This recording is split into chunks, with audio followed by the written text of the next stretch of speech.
Halo, berjumpa lagi di Ceritakan Media bersama saya Paulus. Kita akan membawa teman-teman ke tempat-tempat yang eksotis dan kali ini kita akan membahas tentang Kolosium, ya, khususnya juga berhubungan dengan gladiator. Khususnya hari ini kita akan membahas bersama dengan salah seorang tour leader yang banyak orang kenal, yaitu Bro Edwin Wijaya. Halo Bro Edwin, apa kabar? Baik, Bro Paulus, terima kasih. Salam kenal juga untuk teman-teman sekalian. Yes, kita hari ini mau bahas tentang Kolosium ya bro ya. Apa yang menarik nih dari Kolosium, khususnya nanti hubungannya dengan gladiator ya. Mungkin bro bisa Oke. cerita sedikit di mana tempat ini dan kenapa ini bisa membuat menjadi tempat yang menarik untuk dikunjungi. Oke, kita bicara mengenai gladiator, pasti kita bicara mengenai yang namanya Kolosium. Kita bicara mengenai Kolosium, kita tak bisa lari dari budaya Romawi. Ya, karena kebetulan gladiator ini hanya ada pada masa Romawi. Ya. Nah, kita bicara mengenai Kolosium atau orang bilang Koloseo atau dulu disebut juga dengan amphitheater. Ini merupakan satu stadion, ya. Banyak sekali yang namanya budaya-budaya Romawi, Bro Paulus, ya. Ya. Ini menjadi legacy untuk kita semua nih, ya. Jadi kehidupan kita sekarang. Salah satu legacy dari kerajaan Romawi yaitu stadion sepak bola, ya. Lalu transfer pemain-pemain antar klub segala macam itu adalah legacy dari Romawi. Nah, kita bicara mengenai Kolosium, Bro Paulus, itu tidak hanya ada di Roma, ya. Jadi Kolosium itu ada di berbagai pelosok di mana kerajaan Romawi dulu berkuasa, ya. Seluruh Eropa sampai juga Timur Tengah. Itu selalu mereka membuat yang namanya stadion, tempat pertunjukan untuk menyenangkan rakyat, di mana kerajaan Romawi bertata supaya rakyat itu terhibur, rakyat nggak urusannya demo melulu, nggak berontak melulu. Nah, besar kecil ya itu sangat relatif dari daerah. Iya. Tetapi mirip stadion sepak bola ya bro ya. betul, itu stadion sepak bola itu memang mencontoh daripada apa yang ada di Kolosium. Lapangan tenis, basket, lalu juga bioskop kita, Century 21 itu budayanya dari sana. Ya, termasuk kalau Bro Paulus masuk pintu berapa, tempat duduk nomor berapa, segala macam itu budaya Romawi. Ya, jadi mereka sudah buat dulu. Nah, menurut para ahli arkeolog dan juga sejarah, memang Kolosium terbesar yang ada di planet bumi ini, yang sekarang ini ada di Roma, yang ada sekarang di depan screen kita nih, Bro Paulus. Ini adalah bagian dari Koloseo yang ada di Roma, dan ini terbesar yang pernah ditemukan sampai saat ini, dan ini dari tahun 72 setelah Masehi. Jadi 72 setelah Masehi, tapi bukan yang tertua, ya. Tahun 72 setelah Masehi, dan ini terbesar. Karena apa? Roma dari dulu menjadi ibu kota dari kerajaan Romawi. Nah ini juga menarik nih bro. Kalau kota Romawi sendiri kan juga terkenal legendaris ya.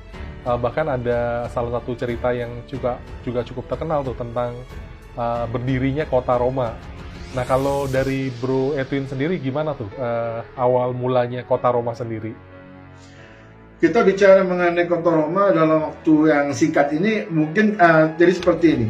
Romawi itu muncul ya sesuai catatan sejarah itu tahun 753 sebelum Masehi. Jadi namanya kerajaan Romawi itu terbagi menjadi beberapa fase. Ada yang namanya Roman Kingdom, ada yang namanya Roman Republic, ada yang namanya Roman Imperial, ada lagi namanya Byzantine, lalu ada lagi plus one nih, satu lagi itu namanya Holy Roman Empire. Ini saling berkaitan, tapi masanya berbeda-beda, ya, ngurut seperti itu. Nah, kalau di screen kita lihat sekarang, ini ada patung serigala dengan dua bayi di bawahnya. Ini merupakan legenda sebenarnya. Tetapi sampai saat ini, ya, dipercaya itulah cikal bakal dari kerajaan Romawi 753 sebelum Masehi, ya. Nah, pusat kerajaan Romawi itu ada di mana, Bro Paulus, teman-teman sekalian? Ada di kota Roma yang sekarang ini menjadi ibu kota dari negara Italia. Nah, kalau yang di screen sekarang ini adalah bagian daripada Roman Forum, ya, di mana dulu ada istana daripada kerajaan Romawi, gedung senat. Ini sekarang kalau kita ke sana kan kita hanya lihat puing-puing, tetapi disinilah kehidupan dari pusat daripada kerajaan Romawi di zaman lampau, dari masa ke masa di sini. Istana-istana kaisar yang terkenal. Kalau Bro Paulus pernah dengar Julius Kaisar, Kaisar Titus, Caligula, semua ada di sini. Ya. Jadi istana-istana utama mereka. Seperti itu. Jadi memang sekarang tinggal puing-puing, tapi ini merupakan bagian yang sangat penting dalam kehidupan kita. Sekarang menjadi peninggalan bagi kita semua. Banyak budaya-budaya yang ditinggalkan gitu, Bro Paulus. Oke. Nah, sebenarnya Kolosium itu dipakai untuk tadi kan hiburan masyarakat gitu loh. Kalau sekarang sendiri itu dipakainya untuk apa tuh? Jadi yang namanya Kolosium pada zaman lampau memang digunakan sebagai untuk menghibur rakyat. Tari-tarian, musik-musik, permainan musik. Termasuk diantaranya salah satu hiburannya Bro Paulus itu yang namanya hiburan gladiator. Oke. Jadi Kolosium itu dibangun bukan hanya untuk gladiator, tapi untuk hiburan, lomba musik, lomba tari. Sekarang kita kenal dengan Indonesian Idol, kita kenal dengan American Idol, segala macam. Itu dari zaman Romawi sudah ada, dilombakan. Bahkan kaisarnya ikut turun tangan ketika dia ngadu sama juaranya, yang menang kaisarnya lah. Kalau kaisarnya kalah mau konyol itu mati. Nah, di depan kita ini ada contoh dari sebuah Kolosium original, Bro Paulus, teman-teman sekalian, ya. Yang ini diambil fotonya saya ambil ketika berada di Pompei. Oke, di Pompei ya. Ya, kota yang hancur pada tahun 79 setelah Masehi karena ledakan Gunung Vesuvius. Ini Kolosium asli, ya. Original, tertimbun abu panas ketika ledakan gunung api. Ini contoh daripada Kolosium di kota Pompei pada masa lalu. Nah, ini juga sama, ya.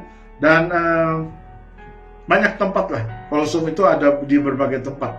Salah satu juga ini ada di kota Verona, yang warna merah ini di Verona. Dan ini lebih tua daripada yang di Roma.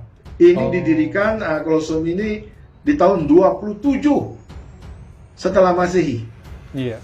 Bayangkan di kota Verona. Jadi ketika Nabi Isa atau Yesus masih hidup, ini sudah ada, ya.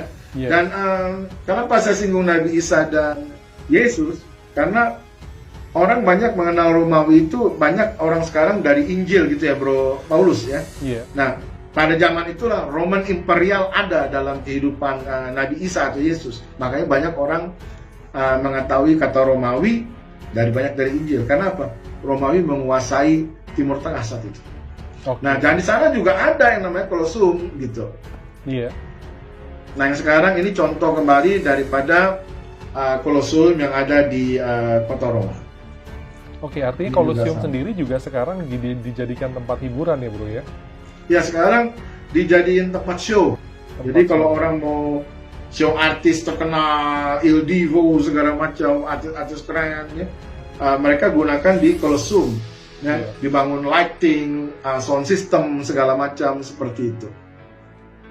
Nah, ini menarik nih, Bro. Kembali lagi karena judul kita juga adalah tentang gladiator ya, yang seringkali bertanding di Kolosium ya. Sebenarnya apa sih sebenarnya pertandingan gladiator itu, ya kan? Apakah lomba atau seperti apa tuh, Bro? Gladiator ini sekali lagi adalah bagian dari hiburan, Bro Paulus dan teman-teman, ya. Diketahui dari catatan sejarah, pertandingan pertama yang namanya gladiator itu muncul di tahun 264 sebelum Masehi. Jadi lama sekali. Dan ini pada zaman Roman Republic. Ya, Roman Republic, kita nggak bicara mengenai Romawi, terlalu panjang soalnya. Tetapi itu muncul di tahun 264 sebelum Masehi. Ini pertandingan gladiator. Ya. Nah, sekarang mungkin Bro Paulus dan teman-teman sekalian bertanya sebenarnya, pertandingan apa sih itu gladiator? Apakah benar-benar saling membunuh segala macam seperti di film-film yang selama ini kita tonton seperti itu? Ya, jadi yang namanya gladiator itu sebenarnya apa, Bro Paulus teman-teman? Adalah pertandingan hiburan sebenarnya. Nah, siapa yang berantem di situ? Gitu loh. Yang berantem di situ adalah tahanan-tahanan perang yang kalah dari kerajaan Romawi, karena kerajaan Romawi kan dulu banyak musuhnya, Bro Paulus, banyak musuhnya. Jadi yang tahanan perang ini dipilihin ketika perang berakhir. Ini tentara-tentara Romawi pada datang ya ngeliatin, nah ini ya sudah mau mati nih, luka parah, ya matiin saja sudah. Tetapi kalau ada yang masih hidup, misalkan Bro Paulus nih masih hidup, ya badannya keker, bagus, muka ganteng, lalu lukanya ringan, masih bisa disembuhkan, itu dibawa pulang tuh ke markas masing-masing. Wow. Gitu. Dibawa pulang ke markas masing-masing untuk apa? Diberikan kepada orang-orang yang mesen, Bro Paulus. Jadi ini tahanan perang dibawa pulang ke kampung masing-masing sesuai markas Romawi saat itu untuk disembuhkan, lalu dibayar oleh pengusaha-pengusaha. Dibayar pengusaha-pengusaha, disembuhin segala macam untuk dimasukkan mana? Masuk dalam klub gladiator. Dan banyak orang mengatakan, Bro Paulus, teman-teman sekalian, gladiator itu lawannya tidak hanya dengan tahanan perang yang sudah dilatih atau tentara-tentara Romawi ya diadu berantem itu, tapi juga dengan binatang. Pernah dengar mungkin Bro Paulus ya, sama teman-teman sekalian ya. Jadi yang namanya berantem dengan binatang itu tidak selalu ada. Tidak selalu ada. Jadi yang namanya berantem dengan binatang itu adalah pada event-event tertentu, event-event besar, baru nih pertandingan dengan binatang ini dikeluarkan. Seperti contoh di screen ini ada nih ya. Tetapi binatangnya bukan hanya singa, Bro Paulus. Binatangnya banyak. Ada gajah liar, ada buaya, beruang, segala macam. Itu pada event-event tertentu. Ini menurut catatan sejarah, Bro Paulus, ketika diresmikannya Kolosseum Roma di tahun 72, pembukaannya itu 1000 binatang tuh dibantai di situ. Wow. Seperti itu, lawan gladiator ada 1000 binatang. Tapi jadi sekali lagi, pertandingan melawan binatang tidak setiap saat ada.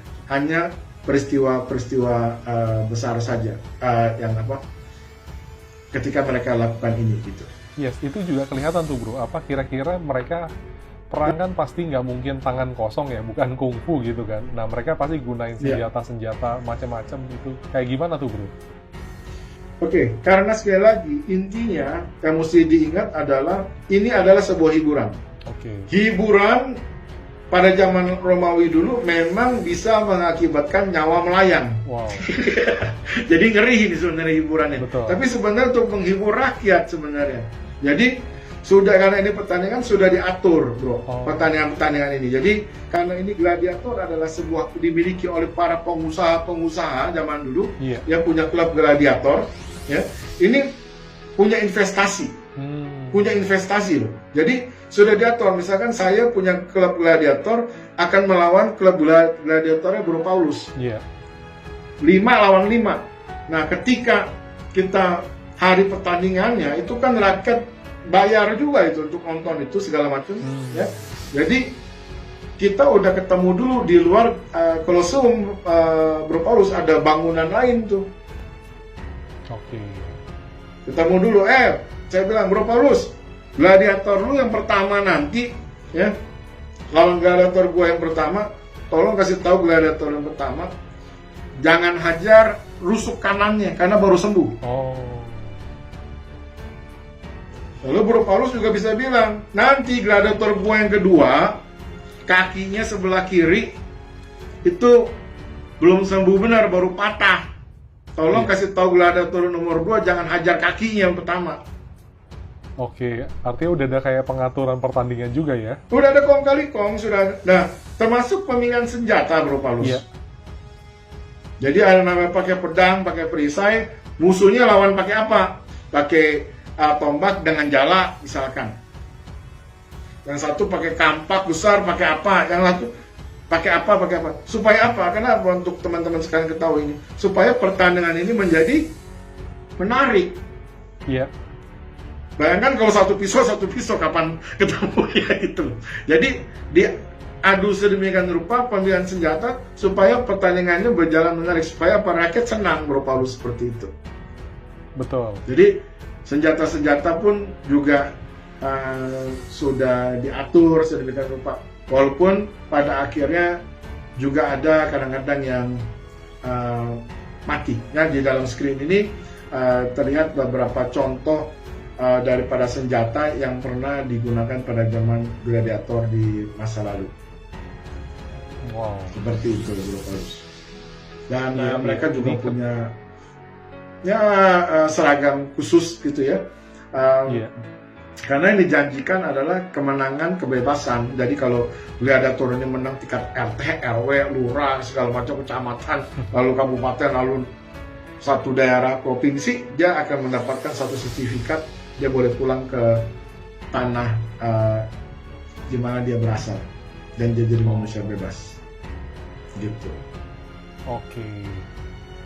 Jadi ini adalah sebuah apa sih namanya, titipan daripada para pengusaha kepada para pimpinan perang Romawi. Jadi kalau pengusaha dengar pada zaman itu, kita mau lawan suku ini nih, kita mau lawan bangsa ini nih. Nah itu para pengusaha gladiator itu, klub-klub itu deketin pimpinan-pimpinan, kaptennya lah, pimpinan perangnya lah, yang Romawi. Gua titip 5 nih. Lalu yang satu bilang, gua titip 6. Gua titip 12.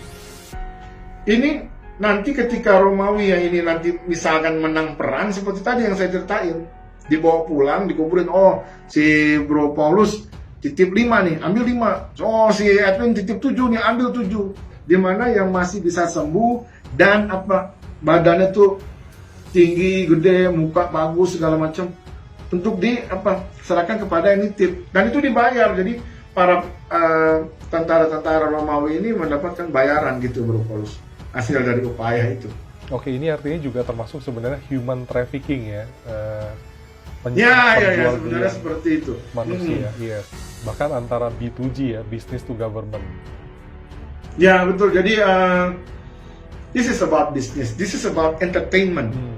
Pada zaman lampau, Bro Paulus. Iya.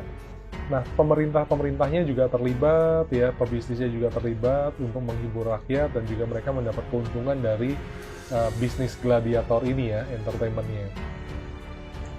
Betul, jadi pemerintah pada saat itu kerajaan Romawi mendukung sekali. Jadi didirikan sekolah-sekolah gladiator. Jadi klub gladiatornya juga punya sekolah, Bro. Jadi mereka dilatih bagaimana perang, bagaimana permainannya, bagaimana untuk membantai, rule itu peraturannya ada gitu loh.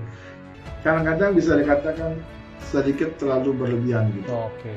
Nah, mereka kan juga gagah tuh ya kan, walaupun memang dari sumbernya mereka udah tentara-tentara yang kuat ya, yang ditaklukkan, tapi kan mereka juga selama di pasung ya, selama mereka masih ditahan, pasti mereka juga dapat makanan-makanan yang bagus juga ya, Bro ya.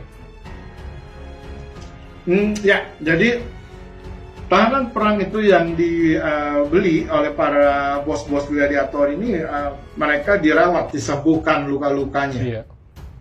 Setelah itu juga mereka diberikan makanan-makanan yang bergizi, buah-buahan, ya, kacang-kacangan, segala macam, supaya apa? Ini mereka menjadi sehat, ya. Kacang-kacang, biji-bijian ini, ya, supaya ototnya keluar semua. Jadi kalau kita bicara mengenai klub fitness sekarang, ya, zaman lampau sudah ada, sudah memang ada daerah sana. Jadi mereka sudah, seperti saya bilang, kerajaan Romawi banyak sekali meninggalkan legacy untuk kehidupan planet kita di planet bumi sekarang. Jadi dikasih makanan-makanan yang bagus, bervitamin, supaya apa? Ototnya keluar, kan nggak makan yang berminyak, segala macam seperti itu. Kenapa sih seperti ini? Gitu. Nah, selain pejabat, ada lagi nggak, Bro, dari kalangan masyarakat yang juga ikut dihibur dengan adanya gladiator ini, Bro?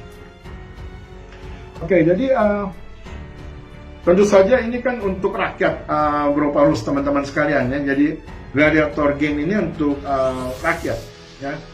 Di antara penonton itu juga bukan berarti yang namanya orang seperti ini, bunuh-bunuhan seperti itu, tidak semuanya pria. Banyak wanita sebenarnya yang nonton.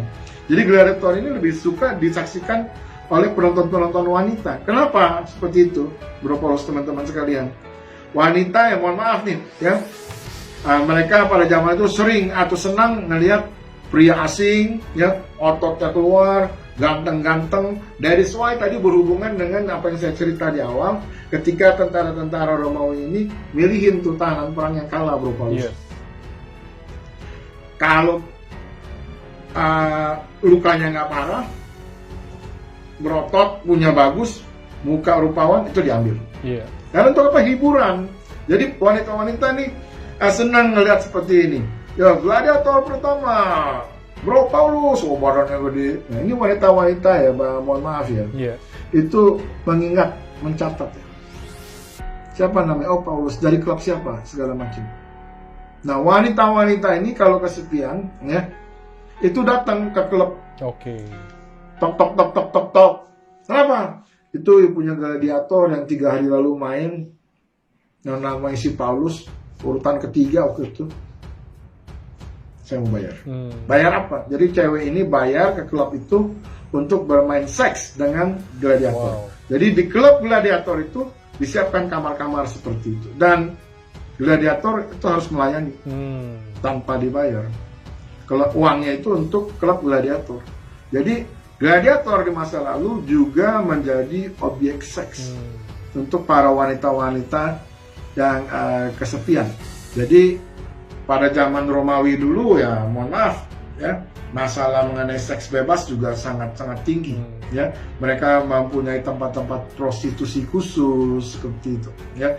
Mereka juga sangat bebas dalam hal-hal seperti ini. Begitu Bro Paulus. Jadi dijadikan objek seks gladiator, dan juga gladiator dikaryakan juga sebagai bodyguard. Jadi kalau para pengusaha atau bos-bos yang kemana-mana segala macam, karena kan pada zaman dulu hukumnya itu nggak jelas, banyak sekali pembunuhan antar bos. Oke, gangster ya kalau perlu bodyguard. Ya. Nah, gangster, jadi perlu bodyguard. Bodyguardnya siapa? Gladiator. Jadi kalau misalkan saya saat itu pengusaha, ya, tapi saya bukan pemilik klub gladiator, Bro Paulus. Iya. Tetapi ketika kunjungan bisnis ke suatu daerah, saya perlu pengawal. Iya. Saya tinggal datang ke Bro Paulus sebagai pemilik klub gladiator. Okay. Bro Paulus, saya perlu sewa 3 gladiator. Sebagai apa? Bodyguard saya. Saya bayar sama Bro Paulus, saya dikirimin 3 bodyguard untuk ngawal saya. Nah, gladiator juga salah satu fungsinya seperti itu, Bro Paulus. Oke, artinya banyak sekali sebenarnya dieksploitasi ya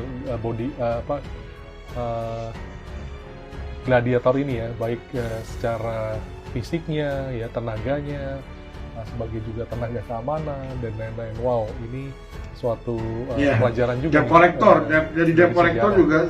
Nah, mungkin Bro Edwin bisa wrap up ya, mengambil kesimpulan apa nih yang dari hari ini nih tentang Colosseum dan gladiator nih, Bro. Oke, jadi menurut saya ya, kita sebagai manusia yang sekarang dan ke depan ya, sejarah itu sangat penting. Yeah. Jadi kita tak bisa yang namanya melupakan sejarah. Kita ada saat ini, Bro Paulus, ya, karena adanya sebuah sejarah. Yeah. Apa yang kita miliki sekarang ternyata sudah pernah dilakukan sebelumnya di masa-masa lalu. Kita beruntung sekarang tinggal menikmati bagus-bagus ya, tapi dulu ya dimulai dari sebuah sejarah. Makanya von Goethe dari Jerman pernah mengatakan penting bagi manusia untuk mempelajari sejarah supaya manusia tidak masuk lubang yang sama 2 kali. Yes. Tetapi sejarah tetap saja selalu terulang. Seperti history. Karena apa yang terjadi sekarang bisa akan menjadi sejarah di masa depan, gitu Bro Paulus. Oke. Terima kasih Bro, saya juga banyak belajar. Ternyata banyak sekali ya peninggalan dari Romawi zaman dulu kepada masyarakat modern saat ini. Semoga kita bisa pelajari dan juga mengambil hikmahnya, dan kita terus lakukan yang terbaik, ya, belajar dari sejarah. Terima kasih Bro Edwin, dan kita akan berjumpa kembali di ceritakan travel di tempat-tempat yang menarik, di tempat-tempat yang eksotis ya. Semoga kita bisa terus maju, stay healthy, stay safe. Salam inovasi, sampai jumpa. Terima kasih Bro Edwin. Terima kasih. Terima kasih teman-teman.